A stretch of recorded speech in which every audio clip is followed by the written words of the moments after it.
인사하겠습니다. 잘 오셨습니다. 성령 충만하십시오. 네. 건강하시기 바랍니다. 네. 이스라엘의 시조이고 믿음의 조상이라고 불리는 아브라함. 예, 아브라함의 신앙은 이삭에게로 계승이 됩니다. 그런데 이 이삭은 리브가와 결혼을 40세에 했는데 20년 동안 아이를 갖지 못하는 거예요.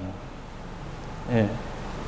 결혼을 일찍 한 것도 아니거든요. 그때 4,000년 전에 일찍 결혼했잖아요. 근데 늦게 결혼을 했는데도 20년 동안 아이를 갖지 못합니다. 이삭은 상당히 이 문제를 놓고 하나님 앞에 오랜 세월 동안 기도를 했던 것 같아요. 자, 21절 보겠습니다. 이삭이 그의 아내가 임신하지 못함으로 그를 위하여 여호와께 간구함으로 여호와께서 그의 기도를 들으셨으므로 그의 아내 리브가가 임신하였더라. 오늘 하나님께서 여러분의 기도도 응답해 주시기 바랍니다. 그런데 1, 2년 응답 안 됐다고 힘들어하지 마시고요. 이삭은 몇 년간 기도했다고요? 20년간 기도해서 응답 받잖아요. 응답 받으면 되는 거 아니에요? 그죠? 하나님의 때에 하나님이 이삭의 기도를 들으시고 20년 만에 이삭의 나이 60세에 쌍둥이 아들을 주십니다. 하나님 또 주실 때는 이렇게 또 그냥 막 주셔요. 쌍둥이를 주시는데, 근데 얘네들이, 이 쌍둥이들이 어머니 태중에 있을 때 막 서로 원어에는 밀치다 이렇게 되어 있어요. 뱃속에 있을 때 서로 밀치고 싸우는 거예요. 그러니까 엄마가 태동이 너무 심하니까 리브가가 불안한 거야. 내가 이러다가 지금 결혼한 20년 만에 이제 아이를 낳으려고 하는 건데 이러다 유산하는 거 아닌가? 이런 불안한 마음이 생겨서 하나님 앞에 기도를 하기 시작합니다. 근데 그때 하나님이 이 리브가에게 응답을 주셔요. 그 응답이 23절입니다. 진짜 두 국민이 내 태에 있구나. 큰 자가 어린 자를 섬기리라. 이런 말씀을 주셔요. 리브가는 이때 하나님이 주신 이 응답, 이 말씀을 마음속에 깊이 간직을 합니다. 드디어 쌍둥이가 태어난 날이 됐습니다. 먼저 나온 애가 몸이 털이 많은 거예요. 그리고 피부가 붓습니다. 그래서 이름을 털이 많고 붓다 그래가지고 이름을 에서라고 지은 거예요. 그 뜻이에요, 에서가. 뒤에 이어서 두 번째 아이가 나오는데 얘는 형 에서의 팔 뒤꿈치를 잡고 나오는 거예요, 이렇게. 한번 상상을 해보세요. 그래서 팔 뒤꿈치를 잡다 해서 그 이름을 야곱이라고 지은 거예요. 자, 이 쌍둥이들이 자라면서 그 기질과 성격이 너무 서로 다른 거예요. 전혀 딴판이에요. 아니, 한 뱃속에서 나왔는데 다룰 수 있나요? 있지요. 다룰 수 있습니다. 예. 그래도 대개는 좀 비슷한데 전혀 다른 거예요. 형 에서는 야성적인 사나이 이 성격 기질을 가진 사람이에요. 사냥을 하면서 막 들판을 누비고 다니는 거예요. 사냥도 너무 잘하는 거예요. 아버지 이삭은 그 에서가 사냥한 고기를 너무 좋아했어요. 그런 에서를 사랑했습니다. 반면에 동생 야곱은 반대예요. 조용한 내성적인 스타일이에요. 그리고 집 밖을 거의 나가지 않아요. 집안에서 뭐 하냐면 어머니 도와서 음식 만들고 살림하는 거예요, 살림. 남자애가. 요즘에는 뭐 이런 여성스러운 남자를 더 좋아한다고 그래요, 여자들이. 예. 그런데 어쨌든 마마보이 같은 남자예요. 그럴지라도 마마보이 같은 남자. 그게 야곱이었어요. 야곱은 어머니 리브가로부터 자신이 내가 너 임신했을 때 하나님께 이렇게 돼서 기도했는데 하나님이 응답 주셨거든. 그 응답을 알고 있었어요. 들어서 알고 있었죠. 그리고 어머니께로부터 들은 그 응답, 그 말씀을 야곱도 마음속에 간직하고 있었습니다. 그리고 야곱은 그 하나님의 말씀대로 이루어지기를 소원했습니다. 그러던 어느 날 야곱이 형의 장자권을 빼앗을 수 있는 기회가 옵니다. 에서가 사냥을 마치고 오는데 너무 배가 고픈 거예요. 배고파서 쓰러지기 일보 직전입니다. 근데 야곱은 그때 팥죽을 쓰고 있는 거예요. 그래서 에서가 그 야곱이 팥죽 쓰는 걸 보면서 그거 나 좀 빨리 달라고, 내가 지금 배고파 죽게 생겼다고. 자, 이때 야곱의 대답을 보십시오. 31절입니다. 야곱이 이르되 형의 장자의 명분을 오늘 내게 팔라. 내가 이 팥죽 줄 테니 그 대신 형의 장자의 명분, 그 장자권을 나한테 팔아라, 이런 뜻이거든요. 이때 장자의 명분, 장자권은요 뭐냐면요, 그때 고대에, 그 시대에 장남에게 주어진 특권이었어요. 정리하면 두 가지로 요약할 수 있어요. 부모의 재산을 다른 자녀들보다 2배로 상속을 받는 특권입니다. 2배. 또 있어요. 하나님이 아브라함에게 약속한 하나님의 축복과 언약을 계승받는 그런 특권입니다. 하나님이 아브라함에게 뭘 약속했죠? 내가 너에게 땅을 주겠다. 네 후손들이 민족을 이루겠다. 그리고 너와 후손을 통해서 세상 모든 민족을 축복하겠다. 네. 이 축복의 약속과 언약을 계승받는 거예요. 이 장자권이라는 게. 야곱과 어머니 리브가가 서로 짜고 에서의 장자권을 뺏으려고 이런 비열한 짓까지 했나? 이렇게 생각할 수 있는데요. 아닙니다. 그냥 야곱 원래 성격이 그렇다니까요. 집에 있는 거 좋아하고 살림하는 거 좋아하고 음식 만드는 거 좋아하고 그런 여성스러운 남자라니까요. 그러니까 그냥 하던 대로 팥죽 쓰고 있었어요. 근데 그때 애굽이 배고픈 에서가 나타난 거죠. 야곱의 입에서 형의 장자권 나한테 팔아. 내가 팥죽 줄게. 이 말이 어떻게 훅 튀어나왔냐 이 말이에요. 그건요, 사람은 마음에 가득한 것이 입으로, 행동으로 튀어나오게 돼 있어요. 그러지 않나요? 그러니까 야곱은 평소에 마음속에 하나님의 축복을 받고 싶다. 하나님의 언약이 담긴 그 장자권. 내가 1, 2초만 더 먼저 태어났더라도 그 내 건데. 이렇게 하면서 막 늘 사모했던 거죠. 속상해하고.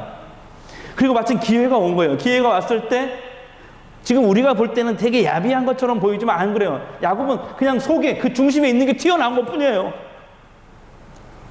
하나님의 축복과 장자권을 너무 사모하다 보니까 이게 그냥 튀어나온 거죠. 형의 장자권 나한테 줘. 그러면 내가 이거 팥죽 줄게. 그냥 튀어나온 거예요. 자기도 모르게. 그게 뭐 무슨 계획을 세우고 어머니 리브가 짜고 뭐 이렇게 한 건 아닙니다. 야곱은 평소에 자신이 형보다 1, 2초 더 늦게 태어난 것 때문에 장자권을 빼앗겼다고 생각해서 늘 속상했습니다. 그만큼 야곱은요, 하나님의 축복을 정말 소중히 여기는 사람이었어요. 하나님의 축복이 없이는 내가 이 세상을 제대로 살아갈 수가 없다. 그러나 하나님이 축복하시면 내가 어디서 뭘 하든지 내가 잘 살 수 있다. 이 믿음과 중심이 그 안에 충만했던 것이죠. 아마 야곱도 형 에서가 팥죽 한 그릇에 자기 장자권을 팔 거라고는 전혀 예상하지 못했을 거예요. 설마 했겠죠. 근데 설마가 사람 잡은 거예요. 에서는 눈에 보이지 않는 이 하나님의 축복, 미래에 주어질 이런 장자권보다는 지금 내 현실, 눈앞에 있는 내 배고픔을 채울 수 있는 이 팥죽 한 그릇이 더 가치 있고 중요하다고 생각했던 거죠. 그러니까 에서도 그런 하나님께 대한 그런 마음과 태도가 중심에서 있다가 이게 튀어나온 거예요. 네? 그러니까 뒤도 안 돌아보고 팥죽 한 그릇에 장자권을 팔아버린 겁니다. 자, 32절, 33절 읽겠습니다. 에서가 이르되 내가 죽게 되었는데 장자의 명분이 내게 무엇이 유익하리요? 야곱이 이르되, 야곱이 그러면 그모 형 맹세해. 그러니까 에서가 뭐였다고요? 그래 줄게, 맹세할게. 맹세하고 장자의 명분을 야곱에게 판지라. 네. 에서는 내가 죽게 되었는데 이 장자의 명분이 뭔 소용이야? 배고파서 쓰러져서 죽으면 뭔 소용이냐? 이렇게 생각하는 거거든요. 네. 이 에서의 이 말은요, 평소에 에서가 하나님께 대한 태도와 믿음이 어떤지를 잘 보여주는 그런 말이에요. 자기도 모르게 그 중심에 있던 게 튀어나온 거예요. 아무리 그래도 어떤 분들은 그렇게 얘기하더라고요. 교사들하고 합으로 따라하니까 우리 눈으로 보면은 그래서 야곱이 너무 야비한 것처럼 보입니다. 목사님. 예. 에서가 한 말은 본심이 아니라 너무 배가 고프니까 알았어 줄게 그거 빨리 죽어. 이렇게 해서 한 말 아닐까요? 그러면서 변호를 하더라고, 교사들이. 에서를 변호를 해. 그럴 수도 있습니다. 하지만 안 그래요. 우리의 입장에서 생각하면 안 되고요. 하나님의 입장에서 한번 생각해 보자고요. 하나님의 입장에서. 하나님의 이 축복과 장자권을 대수롭게 여기지 않는 이 에서의 행동을 하나님이 어떻게 보셨을까요? 34절에 나와요. 하나님의 섭섭하심이 뚝뚝 떨어집니다. 자, 34절 한번 읽겠습니다. 시작. 야곱이 떡과 팥죽을 에서에게 주매 에서가 먹으며 마시고 일어나 갔으니 에서가 장자의 명분을 가볍게 여김이었더라. 하나님이 에서를 향해 무언의 말씀을 하고 계신 것 같아요. 에서야, 너 나 무시하니? 내 축복을 그렇게 우습게 여기는구나. 네가 사냥 좀 잘한다고, 힘이 있다고, 지금 세상에서 잘 나간다고 너 혼자 살 수 있는 것처럼 생각하는구나. 네. 하나님의 서운함이 뚝뚝 떨어지는 말씀 아니에요? 34절. 그뿐만 아니라 성경은요, 이 에서의 이런 행동을 뭐라고 평가하면 하나님께 망령된 자라 이게 정지하고 있어요. 자, 히브리서 12장 16절 신약 성경에 보겠습니다. 시작. 한 그릇 음식을 위하여 장자의 명분을 판 에서와 같이 망령된 자가 없도록 살피라. 망령된 행동이라고 평가합니다. 여기서 망령되다는 말은 무슨 말이냐면 하나님을 무시하다. 하나님의 말씀을 가볍게 여기다. 이런 뜻이에요. 그런데 이스라엘 역사에 보면 하나님은 망령된 자를 결코 죄 없다 하지 않으시고 심판하신 걸 볼 수 있어요. 아합이 그랬고요. 이세벨이 그랬고요. 아하스 왕이 그랬고 시드기야 왕이 그랬어요. 이렇게 하나님 앞에 망령된 자로 살다가 비참한 심판을 받았잖아요. 여러분은 어떠십니까? 지금 내가 세상을 살아가면서 에서처럼요, 나의 노력과 재능, 성실함으로 나는 얼마든 잘 살 수 있어. 이렇게 생각하며 혹시 살고 계시지는 않으십니까? 물론요, 세상을 살아갈 때 성실함, 게으르지 않고 열심히 잘 사는 일이 정말 중요합니다. 왜냐하면 게으르고 나태해서 잘못된 길로 무너진 인생을 가는 사람들이 많거든요. 하지만 다시 질문할까요? 성실하게 살았는데 그 사람들이 다 성공했습니까? 정말 열심히 나름대로 최선을 다해서 살았던 사람은 인생이 절대 무너지지 않았습니까? 네? 아니잖아요. 성실하게 살고 열심히 살았지만 결국 우리의 수고가 헛된 경우가 얼마나 많이 있습니까? 우리 주변을 보면서 우리는 느끼잖아요. 여러분, 하나님이 축복하셔야 우리의 노력도 성실함도 살아나는 거예요. 하나님의 축복 없이 내 힘만으로 살 수 없는 것이 우리 인생이잖아요. 그래서 야곱처럼 하나님이 나를 축복해 주셔야 내가 어디서 무엇을 하든지 잘 살 수 있다. 우리가 세상을 살아갈 때 그 믿음과 마음, 그 중심이 필요한 겁니다. 무엇보다도 중요하고 필요한 거예요. 근데 만약에 내 힘으로, 내 재능으로 얼마든지 잘 살려면 딱 한 가지 방법은 있어요. 여러분이 전지전능한 하나님이 되시면 돼요. 하지만 우리는 한 치 앞도 알 수 없는 무능하고 연약한 존재들이잖아요. 지난주 광주에서 있었던 사건 아시죠? 얼마나 안타까운 그 사고. 철거하는 건물이 도로 쪽으로 무너져 버렸어요. 도로 밑으로 천천히 지나가는, 왜 하필 또 천천히 지나가? 빨리 지나가지, 버스가. 천천히 지나가는 그 버스를 덮친 거예요. 버스를 타고 갔더니 그것도 앞쪽에 타고 뒤쪽은 그래도 살았어요. 그러니까 뒤쪽에 있는 사람들 죽었구나. 뒤쪽에 있는 사람들 9명이 희생을 당하는 안타까운 사고가 있었어요. 18살부터 막 60, 70대 노인까지 다 있더라고요. 사연도 참 기가 막혀요. 성실하게 살았고 열심히 살았던 사람들. 만약에 우리가 전지전능해서 한 1분 전이라도 앞을 볼 수 있는 그런 능력을 가졌다면은 아마 그런 일 없었을 거예요. 아니, 1분이 아니라 1, 2초라도 알았으면 딱 멈췄겠죠. 아마 상황이 달라졌을 거예요. 그런데 우리는 한 치 앞도 전혀 모르는 그런 존재. 지난주에 또 저는 너무 좀 우울했어요. 왜냐면은, 좋아하던 그 선배 목사님이 또 갑자기 돌아가셨거든요. 여러분 아실 거예요. 이영재 목사님. 지난주도 소천하셨어요. 갑자기 암으로. 한두 달 투병하시더니 그냥 가셨어. 너무 참 안타까워. 안타까워요. 존경한 선배였는데. 한 치 앞도 알 수 없는, 모르는 존재들이에요. 이것이 우리의 노력, 재능, 성실만 가지고 인생을 절대로 세울 수 없는 가장 중요한 이유예요. 그럼 여기서 크게 아멘 하세요. 하나님이 살게 하시니 우리가 사는 겁니다.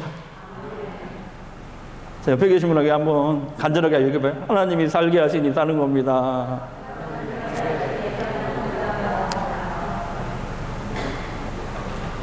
여러분 그렇게 믿으시죠? 지난주 목요일에 국민일보에 100세 신학자 한신대 명예교수 이장식 교수님이 또 나왔더라고요. 지난번엔 잠깐 나왔는데 이번에는 연재가 나오고 연재. 그 삶을 쫙 목요일부터 매일매일 시리즈로 역경의 열매인가? 그 안에 쭉 나오는데요. 저는 이분한테 배우진 않았지만 아프리카에서 오랫동안 선교사도 하시고 아주 교수로서 아주 훌륭한 교회사를 가르친 교수로 제가 알고 있는데요. 이분이 연재가 되고 있어요. 지금 국민일보에. 근데 지난 100년을 사시면서 제일 먼저 이분이 고백하는 게 그거예요. 내가 산 게 아니고 하나님께서 살게 하셨습니다. 그래서 일제시대를 거치고 2차 세계대전을 거치고 한국전쟁을 거쳤는데 한국전쟁 때는 폭탄과 총알, 그 6.25 때는 폭탄과 총알이 자기를 피해가게 하시더래요. 하나님은. 이분이 이렇게 얘기하는 거, 넓고 거친 고해 같은 이 인생길, 좌초의 위험이 언제든 도사리고 있는 이 바다 한복판에서 하나님은 나를 이렇게 얘기해, 행복하게 잘 살게 하셨습니다. 그래서 그 얘기하는 거예요. 뭐 물질이나 어떤 돈, 소유 건강 때문에 행복한 건 잠깐이었대요. 그건 잠깐이고 정말 하나님 때문에 내가 행복했다고 고백하는 거예요. 하나님이 항상 누군가를 통해서 자신을 도우셨다고 그렇게 적혀 있어요. 그러면서 자신은 하나님을 만약에 믿지 않았더라면 지금 이 자리에 내가 없었을 겁니다. 근데 시편 127편 1절에도 똑같은 고백이 나와요. 금주의 하가다 말씀입니다. 자, 시작. 여호와께서 집을 세우지 아니하시면 세우는 자의 수고가 헛되고 여호와께서 성을 지키지 아니하시면 파수꾼에 깨어 있으면 어떤가. 여기서 집은 꼭 하우스만 얘기하는 게 아니에요. 인생, 우리의 일, 하는 일, 건강, 자녀들 모든 것을 얘기하는 거예요. 하나님이 지키셔야 돼. 하나님이 세워주셔야 돼. 그렇지 않으면 헛된 거다. 어떤 분은 야곱이 너무 그래도 비열한 거 아닙니까? 계속 얘기하는 거예요, 저한테. 어떻게 팥죽 한 그릇에 장자권을 빼앗을 생각을 다 합니까? 그렇게 항의할 수도 있습니다. 그런데 여러분, 그래요. 우리 눈으로 볼 때는 좀 비열하고 좀 야비하죠. 그런데 하나님은 어쨌든 모르겠어요. 하나님의 주권이고 은혜인데요. 야곱의 그 중심을 보시고 축복하신 거예요. 야곱의 중심. 나는 하나님의 축복 없이는 절대 잘 살 수 없습니다. 내 인생에서 하나님은 항상 최우선순위입니다. 이 중심을 보시고 축복하신 건 분명해요. 대신 좀 우리가 좀 위로가 되는 건 뭐냐면 하나님은 야곱에게 축복을 선언하시잖아요. 야곱이 잠 깨어 일어나, 그거. 예. 라반의 집으로 갈 때 이미 축복을 선언하면 내가 너에게 복을 줄게. 근데 바로 복을 주시지 않았어요. 20년 후에 주십니다. 20년 동안 뭐 했냐면은 야곱의 우리가 생각하는 그 야비함, 사기치는 거, 그거 전부 다 깎아내린 거예요. 하나님이 다 다듬고 자기보다 더 사기꾼 외삼촌 라반을 만나게 하셔가지고 그 고난을 겪게 하셔서 20년 동안. 한번 생각해보세요. 뭐 1, 2년 갑질을 당한 거예요. 20년 동안 갑질을 당한 거예요. 외삼촌한테. 우리는 한두 번 갑질 당해가지고 막 너무 속상해서 스스로 몸을 생명을 끊으신 분들도 있잖아요. 근데 20년 동안 갑질을 당했다니까요. 야곱이. 그 고난을 겪으면서 자신을 보게 되었고 하나님께서 정말 원하시는 축복의 사람으로 변화된 줄 믿습니다. 여러분, 우리도 마찬가지입니다. 언젠가 사라지고 없어질 이 땅의 가치가 아니라 하나님이 나를 축복해 주셔야 내가 어디서 뭘 하든지 잘 살 수 있다. 이 소중한 영적 가치를 추구하며 살아가시기 바랍니다. 하나님은 야곱처럼 우리가 연약하고 허물이 많을지라도 반드시 그런 여러분에게 하나님의 축복 속에 살아가게 하실 겁니다. 제가 2주 전에 어느 성도님으로부터 정말 감동적인 얘기를 들었거든요. 근데 그분이 저한테 부탁을 했어요. 목사님, 절대 설교 시간에 써먹지 마십시오. 근데 지난주 금요일 날 새벽에 기도하는데 꼭 써먹어라. 주께서 마음에 감동을 주셨어요. 그래서 제가 하니까 용서해 주시고 들으시기 바랍니다. 그분께 죄송해요. 그분이, 그 성도가 아들에게, 고등학생 아들에게 물었답니다. 아들아, 너에게 소중한 1위가 뭐냐? 지금 너에게 가장 소중한 1위가 뭐지? 그 아들이 말해요. 1초도 망설임이 없이 대답을 하더랍니다.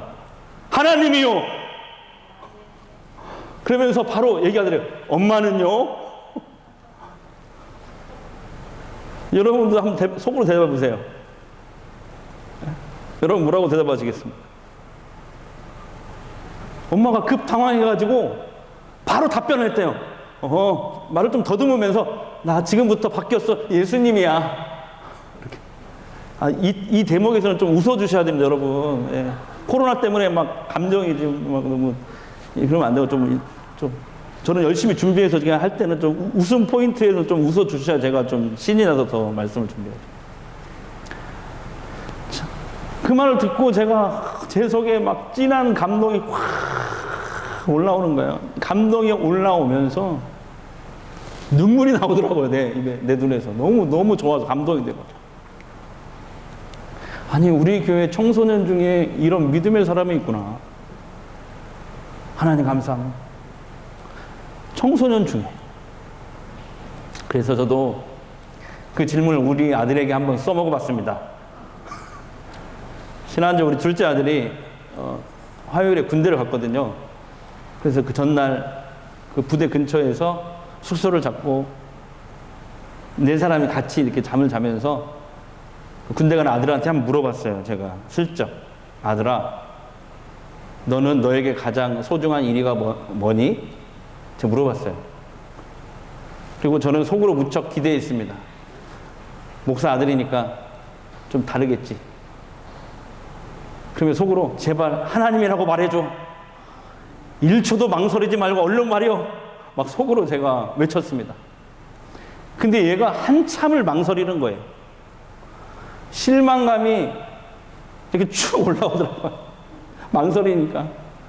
그러면서 눈물이 나오더라고요. 그 실망감에. 한참 후에 얘가 드디어 입을 엽니다. 뭐라고 한 줄 아세요? 엄마 아빠는 내가 하나님이라고 말해주길 원했구만. 결국 그가 눈치만 100단인 것을 확인하고 돌아왔습니다. 여러분, 내가 열심히 노력하며 성실하게 살면 얼마든 잘 살 수 있어. 이런 생각은 진짜 위험한 생각입니다. 여러분, 이 세상에서 하나님의 축복 없이 우리는 살아갈 수 없기 때문에 그렇습니다. 그렇다면 하나님은 누구를 축복하실까요? 모든 사람을 다 축복하실까요? 그러진 않습니다. 성경에 보니까 하나님이 정하신 축복의 길이 있습니다. 지난주에 말씀드렸죠.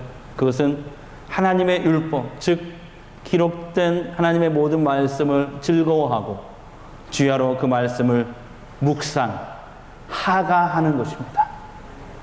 하가하고 그 말씀을 지켜 행할 때 우리는 하나님의 축복 속에 살아갈 수 있게 되는 것이죠.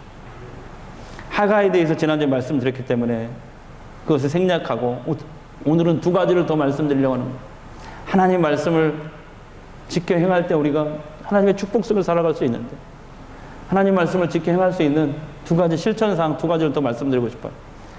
두 번째는 바로 자녀들과 함께 가정 예배를 꼭 드리시기 바랍니다. 가정 예배. 제가 존경하는 다른 신학대학에 오늘 은퇴 교수님이 계신데요. 이분이 페이스북에 지난주에 아주 감동적인 글을 올리셨어요. 그래서 제가 소개하겠습니다. 신학대학 교수 시절에 천안에서 서울까지 거의 15년 동안을 서울에 있는 작은 교회 협동 목사로 다니셨대요. 다닐 때 아침에 일찍 애들을 깨워서 갑니다. 물론 애들은 막 가기 싫어하죠. 그래도 이 교수님은 자녀들이 성숙해서 스스로 자율적으로 하나님을 이들이 섬길 수 있을 때까지는 의무적으로라도 끌고 나가야 되겠다, 이렇게 생각을 해서 끌고 나갔답니다.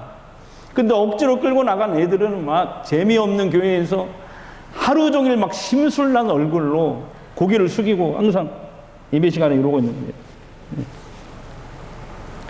그러다가 어느 날 이제 협동 목사님이니까 아빠가 설교하는 날이 있을 거 아니에요. 아빠가 뭐라고 설교하는지 들어봤대요. 그 설교를 듣고 성령의 은혜를 받은 거예요. 성령 체험을 한 거예요. 은혜를 체험한 거예요. 그 후로 이 아들이 열심히 말씀을 듣고 기도하는 아이가 됐답니다. 그 아이가 장성합니다. 미국으로 유학을 갑니다. 결혼을 하고 자녀를 둘 낳습니다. 지금 뭐 연구원인가 그 아주 중요한, 국가의 중요한 일을 하는 사람이 됩니다. 엄청나게 바쁘고 힘든 일을 하는데 세상에 매일 가정 예배를 드린답니다. 매일 가정 예배를 드려요. 그래서 이렇게 기록되어 있는 거예요. 교수님이 억지로라도 아이들을 가정 예배를 드리고 예배에 끌고 갔더니 어쨌든 그들이 어른이 되고 결혼을 해서 그들의 자녀와 함께 가정 예배를 드리더라. 그래서 이렇게 조언을 하는 거예요. 가정 예배를 드릴 때 처음에는 익숙해질 때까지는 너무 최대한 짧게 예배를 드리고 10분 정도만 하라는 거예요. 그리고 애들을 혼내지 말래요. 그 조언을 하면서요. 그래서 여러분, 저는 매일 드리라고 안 할게요. 일주일에 한 번만. 우리 애들은 다 커서 시집장가 다 갔는데요. 그러면 남편하고 둘이 하시든지. 그래서 어쨌든 일주일에 한 번 10분이라도 좋으니까 하가다 말씀 있잖아요. 그 말씀을 10번 정도 같이 읊조리십시오. 처음에. 그러면 말씀을 읊조리다 보면 주일날 들었던 하나님 말씀이 막 떠오릅니다. 궁금한 게 서로 떠올라요. 그러면 같이 물어보세요. 얘기를 하세요. 없으면 그냥 기도 제목을 나누고 같이 손잡고 기도하고 끝내세요. 그렇게 처음에는 가정 예배를 짧게 시작하고 마치는 겁니다. 그게 익숙해지면요, 우리 교회에서 매주 지금 패밀리 하가베르를 발행하고 있거든요. 그거 가져다가 아니면 인터넷에서 다운받아다가 거기 있는 대로 한번 해보세요. 저는 확신합니다. 하나님의 축복이 여러분의 가정에 임할 것입니다. 분명히 임할 것입니다. 마지막 세 번째는 이거예요. 9월부터 주일 예배 후에 바로 구역 예배 하려고 다시, 꼭 여기 참여하셔서 성도들과 일주일에 한 번은 말씀과 삶을 나누시고 점검하세요. 기도 제목을 나누십시오. 9월쯤 되면은 저도 이제 50대인데 50세까지 전부 다 백신 접종이 다 완료된다고 그래요. 그러니까 우리 이 다가동에 계신 분들은 50대부터 위로 다 계시잖아요. 40대 후반부터. 그러니까 거의 대부분 다 맞으실 거라고 생각이 돼요. 그러니까 그 즈음에서 우리가 다시 구역 예배를 시작하려고 그래요. 우선 2주에 한 번씩 원래대로 하는데 예배 후에 교구별로 이렇게 모여서 주일 말씀을 가지고 삶을 나누고 기도를 나누고 함께 기도했으면 좋겠습니다. 여러분, 주일 예배 시간에 받은 은혜보다요, 이 소그룹 할 때 말씀을 나누고 기도 제목을 나누고 함께 울고 웃을 때 더 치유가 더 일어난답니다. 그래서 예배와 이 구역 모임은 정말 중요한 거예요. 이 두 가지가 같이 가요.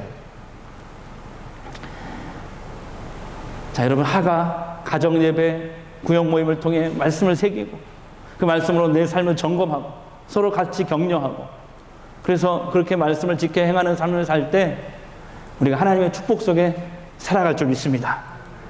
확신합니다. 여러분, 야곱이 사기꾼 기질이 있었잖아요. 여러 가지 인간적인 약점이 많았던 사람입니다. 그럼에도 불구하고 그가 오히려 그 하나님의 축복 속에 살아갈 수 있었던 가장 중요한 이유는 뭐예요? 물론 하나님의 은혜고 하나님의 주권이에요. 하나님의 은혜로밖에 설명이 안 돼요. 그렇게 약점이 많고 허물이 많은 그가 하나님의 축복을 받다니. 그래도 어쨌든 우리가 성경을 통해 알 수 있는 것은 딱 하나. 그의 중심은 하나님이었다는 거예요. 나에게 가장 소중한 일위는 하나님이십니다. 내 삶의 최우선순위는 하나님이십니다. 이 중심을 보시고 축복하신 거예요. 우리도 이 중심과 고백으로 하나님 앞에 오늘부터 서시기를 바랍니다. 저는 저와 여러분들이 하나님의 축복을 많이 받았으면 좋겠어요. 그런 저와 여러분 되기를 바랍니다. 나의 힘이 되신 여호와의 찬양을 해볼까요?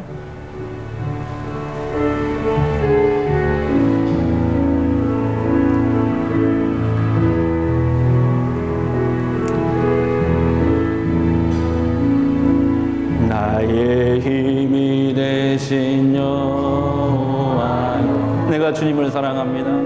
내가 주님을 사랑합니다. 주는 나의 반석이시며 나의 요새지. 주는 나를 건지시는, 주는 나를 건지시는 나의 주, 나의 하나님, 나의 피한 왕이시오. 나의 방패시라, 나의 방패시, 나의 하나님, 나의 하나님, 나의 하나님, 나의 하나님, 나의 하나님, 구원의 뿌리시오. 나의 산성이. 우리 두 손 들고 찬양합니다. 나의 하나님, 나의 하나님, 나의 하나님, 나의 하나님,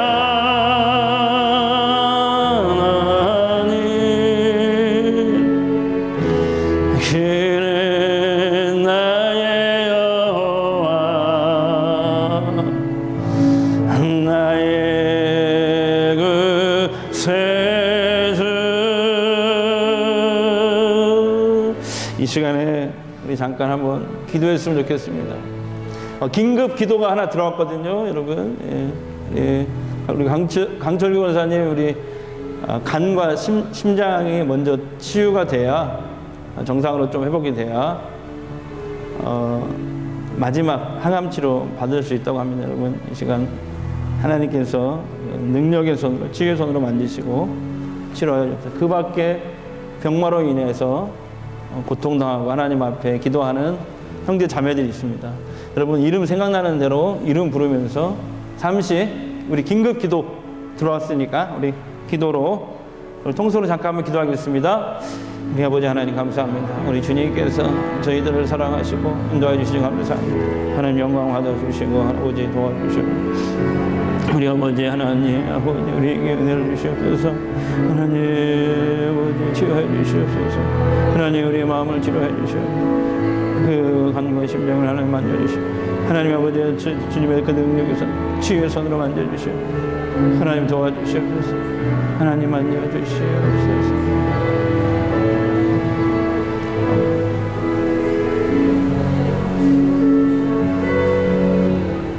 하나님의 축복 없이는 내가 인생을 잘 살 수 없습니다. 이 중심을 보시고 그의 많은 약점에도 불구하고 하나님을, 야곱을 축복 속에 살게 하셨습니다. 나의 중심도 세상과 소유가 아니라 하나님과 그 말씀이 되기를 원합니다. 그 말씀을 지켜 행하는 삶이 되기를 원합니다. 특별히 병마에 시달리는 성도들이 있습니다. 이 시간 만져주시고 치유의 손길로 회복시켜 주시옵소서. 예수님의 이름으로 기도합니다.